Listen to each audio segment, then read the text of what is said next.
Akka mooltan daawwattootaaf dhaggeeffattoota keenya oduun galgala kanaaf qabnu kunoo.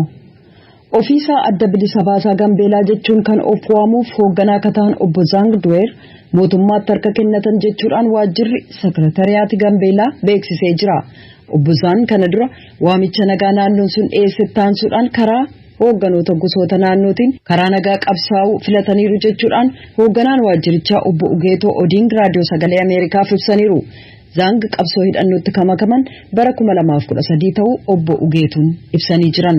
Filannoo bara 2013 Itoophiyaan gaggeessite irratti paartii maqaa misooma nageenyaa fi diimokiraasii uummata Gaambeellaa jechuudhaan hirmaatetu gara adda bilisa baasaa uummata Gaambeellaa jedhutti maqaa jijjiirratee qabsoo hidhannootti seenee jechuudhaan hoogganaan kominikeeshinii bulchiinsa mootummaa naannoo Gaambeellaa obbo Ugeetuu Adiingii ibsaniiru. ከዚህ በፊት የጋምቤላ ነጻነት ግንባር ኪኒን ብሎ ራሱ ዲክሌር አደረገው ወደ ጫካ በመግባት miseensi tokko kan filannoo biyyaalessaa irratti qooda fudhataa ture erga filannoo irratti injifatamuu baree duuba dhaaba kana hundeessee bosona kan seene malee duraan qabsoo karaa nagaa hordofa ture. Kanaaf qabsoon kun kan fuula hin qabne saba sabatti buusuu waan ta'eef kanaan dura bulchiinsi Gaambeellaa karaa jaarsolii ijoolleen qaama kan waliin gara bosonaa galan akka nagaan deebi'an tumsa taasisanii namoonni 25 deebi'anii turan. Amma immoo gaggeessaan dhaabbatichaa kan kanaan dura gara qabsoo nagaatti dhufuuf yaaleem jechuuf dhiisee ture kaleessa garuu gara jaarsolii biyyaa dhaqee karaa sanaan harka isaa mootummaaf akka kennatu ta'eera. Kanaan dura waamicha karaa nagaa jaarsoliin biyyaa dursitoonni gosaa fi mootummaan naannoo taasiseefiin miseensonni garee hidhattootaa 26 obbo Zaan dabalatee harka kan kennatan yoo ta'u dursaan waraanaa kun kaleessa yeroo harka kennatan qofaa isaanii akka ta'es obbo Ugeetuun dubbataniiru. Kan inni dubbate kaleessa harka kan kennatan hoogganaa waraana adda bilisa baasaa uummattoota Gaambeellaa obbo Zaan bilbilaan dubbisuudhaaf carraaqqii taasise hin milkoofne. Hoogganaan waraanaa kun harka kennachuu waliin wal qabatee garee hidhattootaa adda bilisa baasaa uummattoota Gaambeellaa irraa hanga ammaatti wanti dhagahame hin jiru. Gabaasa sagalee Ameerikaatiif Tsahaay Daamxoo Finfinneerra. Walwaraansi mootummaa federaalaa fi hidhattoota TPLF gidduutti waggaa tokko oliif geggeessamaa ture amma qabbanaa adeemee jira. Haa ta'u malee naannoo hollaa Affaar bakka siviilonni finciltoota TPLF dura dhaabbachuuf hidhatan keessatti lolli itti fufeera. Hospitaalli ijoon kan magaalaa Afdeeraa keessa madoodhaan guutamee jira jedha gabaasi Vinkas Asis. Jiraata Affaar kata'an Aichaanur akka jedhanitti kan as dhufneef lubbuu keenya oolfachuuf jecha garuu haalli maatiin keenya keessa jiran sodaachisaadha, lubbuun haa jiraataniif dhiisuu isaanii hin beeknu jedhan. Hoogganaan hospitaala Dubiiti Dr. Hussein Adan akkas jedhu. We had patients who had penetrating abdominal injury and some patients who had brain injury. Dhukkubsatoota rasaasni qaama isaanii seene garaa isaaniirra kanneen miidhaman kaan immoo kanneen sammuu isaaniirra miidhaan ga'e sababa dho'iinsa mudateetiin ijoollee balaan gubachuurra ga'ee fi harki miilli isaanii cita qabna. Dr. Hussein Adan akka jedhanitti namoonni ituu balaa sana jalaa dheessanii argamu. Balaan konkolaataallee dhaqqabeera, namoonni 6 du'anii kanneen irraa ooluuf carraa argatan immoo gara hospitaalaatti finnee jirraa jedhan. Lolli naannoo Affaar loltoonni TPLF haleellaa naannoo albuudaan badhaate kana keessatti baatii amajjii erga bananii qabee hammaatee jira.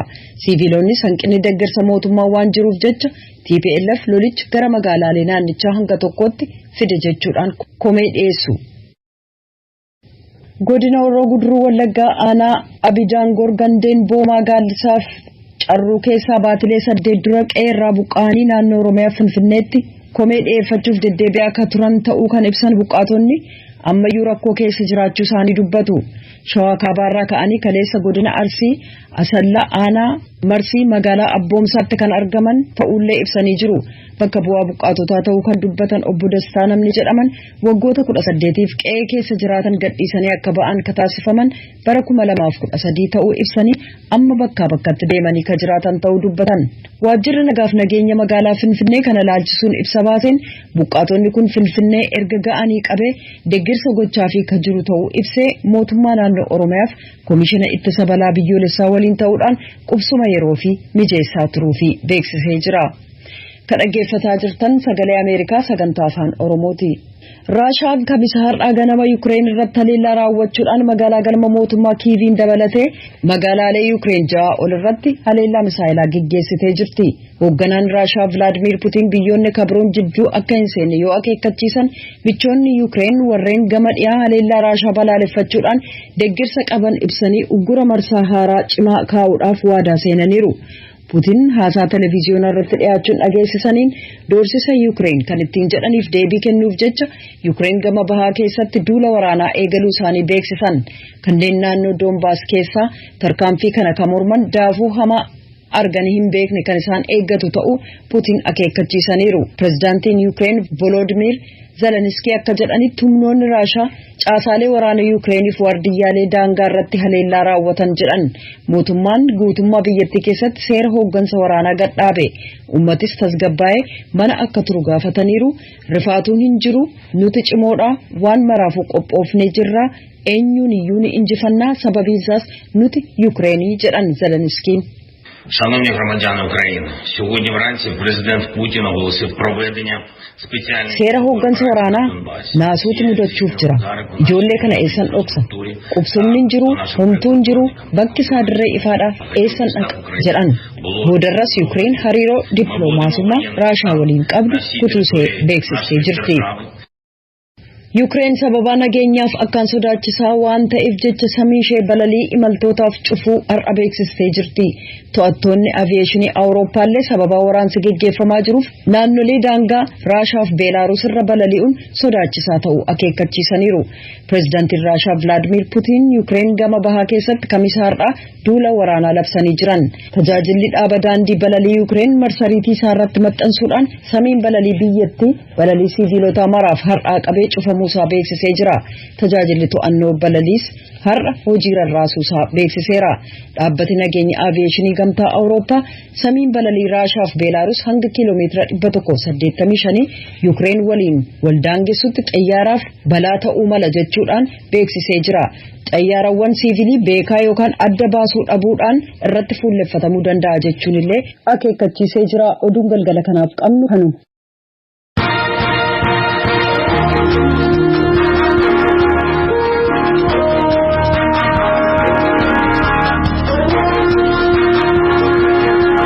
Galatoomtu jubee hordoftoota keenya amma immoo gara qophiilee keenya itti aanutti ceenu.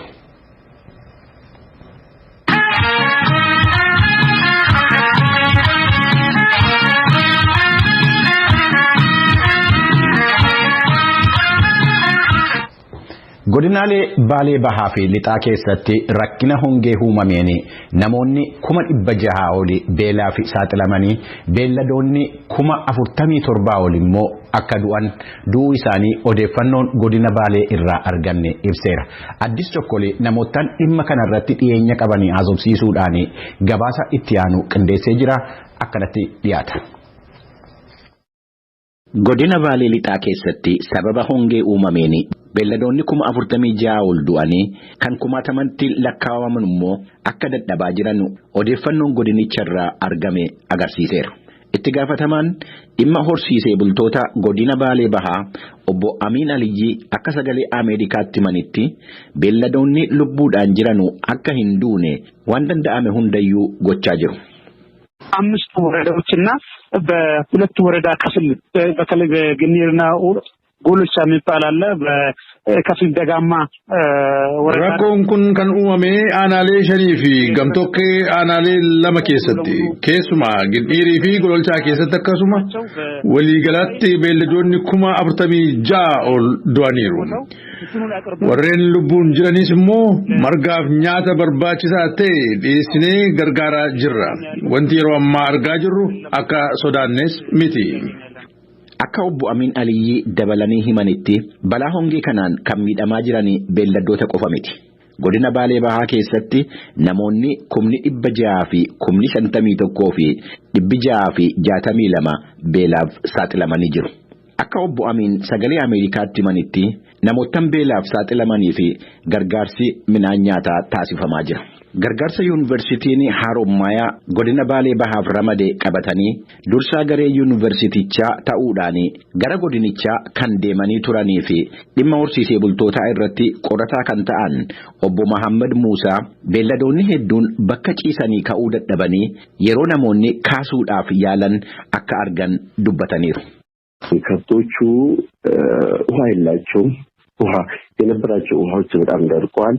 የሚመግቧቸው እነዚህ ሳር ግሬዚንግ ላንድ ሬንጅ ላንድ የምንለው ላልፉ horiiwwan sun bishaan hin qaban maddeewwan bishaanii goganiiru margi dheedamu hin jiru gogeera beelladoonni dhumaa jiru akka ijaan arginetti horiiwwan sun bakka ciisanii ka'uu hin danda'anu akka nuti himnatti beelladoonni 8,818 bakka ciisanii ka'uu dadhabanii gargaarsa namaatiin ka'anii ijaajju.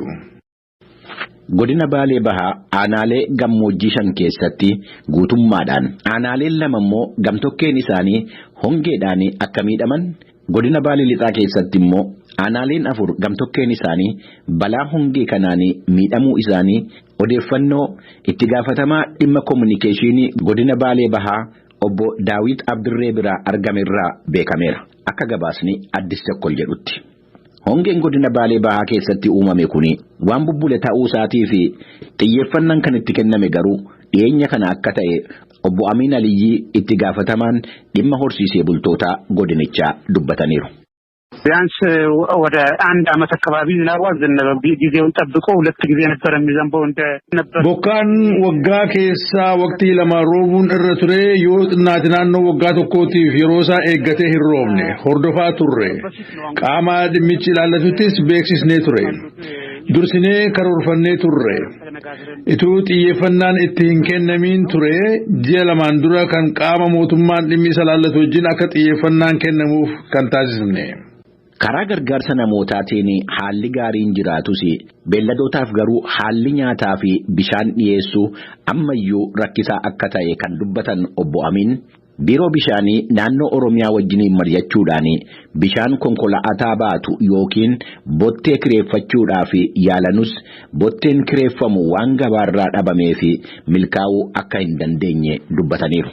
Akka obbo Amiin Aliyyii dabalanii jedhanitti beelladoota miidhamaa jiran bakka jirantu gargaaruu qofattuu hin ta'in gara aanaalee rooba argachaa jiranuu fi marga qabanitti bobbaasuudhaaf yaalii taasifameen amma ammaatti beelladoonni 86,000 ol ta'an gara baddaatti akka socho'an taasifameera. Yuunivarsiitii Harommayaatti qorataa dhimma horsiisee bultootaa kan ta'an obbo Muhammad Muusaa Gamasaaniitiin rakkina beelladootaa fi horsiisee bultootarra gahaa jiru. Egereedhaa fi hiikuudhaa fi qorannooleen yuunivarsiitii naannoo Oromiyaa keessatti taasifamanii haala faffaca'aa ta'een jiran walitti qabamanii akka hojii irra oolan gochuun barbaachisaadha.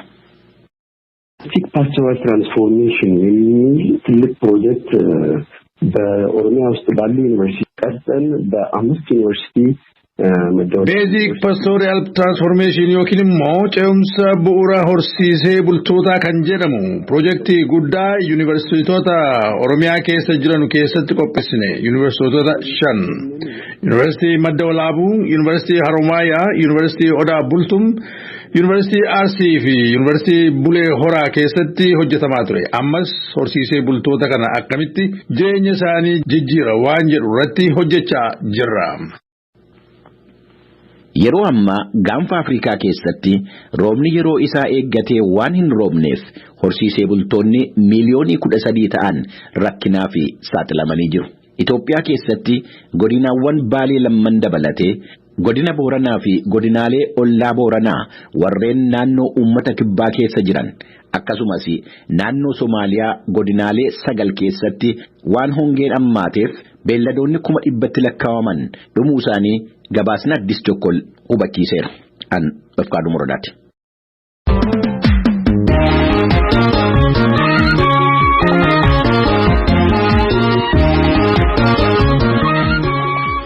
Adan Hussein jiraataa godina Booranaa aanaa Waaccileeti. Dargaggoo ganna 14 barataa kutaa 8ti.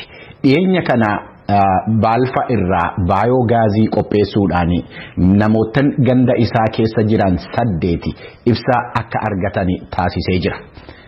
Adani rakkoo hawaasa kiyyaa hiikuudhaaf hojjedha jechuudhaan VOA'tti dubbateera. Hojii isaa kanas itti fufuu akka barbaaduudha kan inni dubbate. Barsiisaan isaa Booroo Sooraa adani kalqa addaas kalqa kan biroos akka qabu dubbataniiru. Galmoo Daawitutu gabaasa kana qopheesse itti aanee dhiyaataati caqasa. Adan Hussein barataa kutaa 8ti. Kibba Oromiyaa godina Booranaa ganda baadiyyaa Weeb jedhamtu keessatti dhalatee kan guddate Adan obbolaa 8 qaba. Adan gandi isaa Weeb rakkoo bu'uuraalee misoomaa akka daandii, ibsaa, bishaanii fi neetworkii bilbilaa qabdii jechuun dubbata. Dhiyeenyas balfa garaagaraarraa baayoogaazii qopheessuun jiraattota ganda isaa keessaa manni 8 ifaa akka argatu taasisee jira.